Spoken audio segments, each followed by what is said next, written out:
नमस्कार विद्यार्थियों। श्रीमद् भगवद गीता के दूसरे अध्याय के 43वां 44वां 53वां 54वां 55वां और 56वां श्लोक आज अपन पढ़ेंगे। अर्जुन की इस जिज्ञासा का कि इस प्रकार परम पद की प्राप्ति कब होगी, उसका अनुमान करके भगवान श्री कृष्ण इस पद्य में उत्तर दे रहे हैं। श्रुतिवि प्रतिपन्ना ते यदा स्थास्यति निश्चला समाधावचला बुद्धिस्तदा योगमवाप्स्यसि। यदा जब ते तुम्हारी श्रुतिवि प्रतिपन्ना श्रुति वाक्यों से विचलित हुई बुद्धि समाधौ समाधि में निश्चला स्थिर अचला निश्चल और स्थिर स्थास्यति हो जाएगी, तदा तब योगम अवाप्स्यसि, तब तुम इस समत्व रूप योग को प्राप्त कर सकोगे। पुनः कर रहे हैं। यदा जब ते तुम्हारी श्रुति भी प्रतिपन्ना श्रुति वाक्यों से विचलित हुई बुद्धि समाधौ समाधि में निश्चला स्थिर अचला और स्थिर अचल और निश्चल स्थास्यति हो जाएगी, या निश्चित रूप से अचल हो जाएगी, स्थिर हो जाएगी। इस तदा तब योगम अवाप्स्यसि, इस समत्व रूप योग को प्राप्त कर सकोगे। उपर्युक्त इन भगवान श्री कृष्ण के वचनों को सुनकर अर्जुन ने स्थित प्रज्ञ विषयक जिज्ञासा प्रकट की। ये आगे 54वें श्लोक में अर्जुन पूछ रहे हैं कि स्थिति प्रज्ञ किसे कहते हैं, स्थिति प्रज्ञ क्या बोलता है, कैसे चलता है। ये सारी जिज्ञासाएं भगवान श्री कृष्ण के सामने अर्जुन रख रहे हैं। ये जो श्लोक अभी अपन ने पढ़ा था उसमें व्याकरणात्मक टिप्पणी देख रहे हैं। श्रुति वि प्रतिपन्ना, श्रुति में श्रु धातु से 3 प्रत्यय है। वि प्रतिपन्ना में वि और प्रति उपसर्ग है। पद धातु त और टाप है स्त्रीत्व की विवक्षा में। निश्चला निस उपसर्ग चल और टाप। समाधि सम आ धा और की प्रत्यय है। यदा तदा में यत तत् से दाच प्रत्यय है। अब अपन 54वां सूक्त मंत्र पढ़ रहे हैं। स्थित प्रज्ञस्य का भाषा समाधिस्थस्य केशव स्थितधि किम प्रभाषेत किम आसीत व्रजेत किम। केशव हे केशव, हे श्री कृष्ण, समाधिस्थस्य समाधि में स्थित प्रज्ञस्य स्थित प्रज्ञ स्थिर बुद्धि वाले व्यक्ति का भाषा क्या लक्षण है। स्थित धी किम प्रभासेत, और स्थित बुद्धि वाला व्यक्ति कैसे बोलता है। किम आसीत कैसे बैठता है, और किम व्रजेत और कैसे चलता है। पुनः देख लीजिए।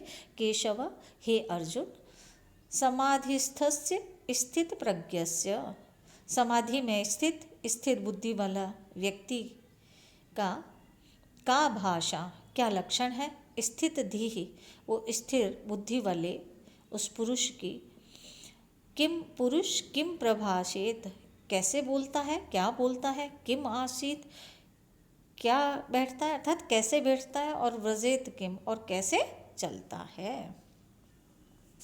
तो उपयुक्त श्लोक में पूछे गए प्रश्नों का उत्तर भगवान ने इस अध्याय की समाप्ति तक दिया है।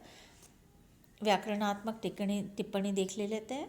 स्थित प्रज्ञस्य स्थिता प्रज्ञा यस्य तस्य, स्था त स्थित में, और प्रज्ञा में प्र उपसर्ग ज्ञा और क धातु क प्रत्यय। भाषा में भास और भावे मतलब भाव अर्थ में अंग प्रत्यय है। श्री भगवान वाच, श्री कृष्ण बोल रहे हैं। प्रजहाति यदा कामान सर्वान् पार्थ मनोगतान् आत्मन्येवात्मना तुष्टः स्थितिप्रज्ञस्तदोच्यते। हे पार्थ, हे अर्जुन, यदा जब मनोगतान मन में स्थित सर्वान कामान सभी इच्छाओं को प्रजहाति छोड़ देता है, तदा तब आत्मना एव आत्मनि तुष्टः अपने आप से ही अपने में संतुष्ट स्थित प्रज्ञ उच्यते, वो स्थित बुद्धि वाला कहा जाता है। पुनः देखिए, ये पूछ लिया जाता है परीक्षा में, पार्थ, हे अर्जुन, यदा जब मनोगतान मन में स्थित सर्वान कामान सभी इच्छाओं को प्रजहाति छोड़ देता है, तदा तब आत्मना एव आत्मनि अपने आप से अपने में ही तुष्ट संतुष्ट स्थिति प्रज्ञ उच्यते, स्थिर बुद्धि वाला या स्थित प्रज्ञ कहा जाता है। यदा में वही यत शब्द से दाच प्रत्यय है।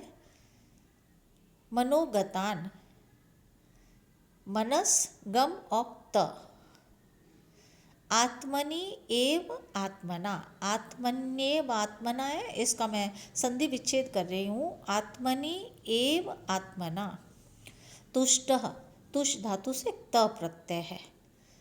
स्थिति प्रज्ञ, वही स्थिति में स्था धातु से तिन प्रत्यय, और प्रज्ञा में प्रज्ञा और क। अब अपन 56वें श्लोक को पढ़ रहे हैं। दुखेषु अनुद्विग्न मनाः सुखेषु विगत स्पृह वीतराग भय क्रोधः स्थिति धीर मुनि उच्यते। दुखेषु दुखों में, समस्त दुखों में, समस्त कष्टों में, अनुद्विग्न मनाः उद्वेग से रहित मन वाला, सुखेषु और समस्त सुखों में, विगत स्पृह इच्छा से रहित, वीतराग भय क्रोधः अनुराग भय और क्रोध जिसका नष्ट हो गया है, ऐसा स्थिति धीहि मुनि ही उच्यते, स्थित प्रज्ञ मुनि कहा जाता है। अर्थात ऐसे मुनि को हम स्थिति धी या स्थिति प्रज्ञ कहते हैं। पुनः देख लीजिए।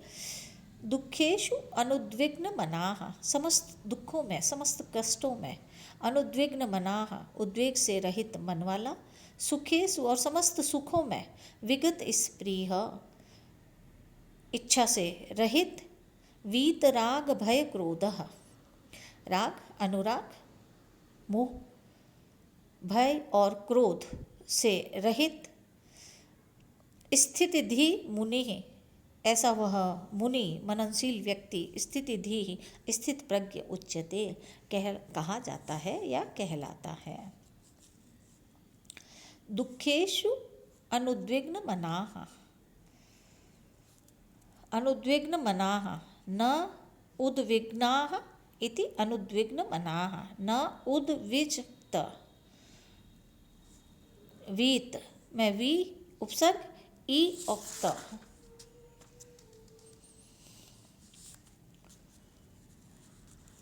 स्थिति धी मुनि रुच्यते, मुनि रुच्यते में मुनि ही उच्यते, ये संधि विच्छेद है।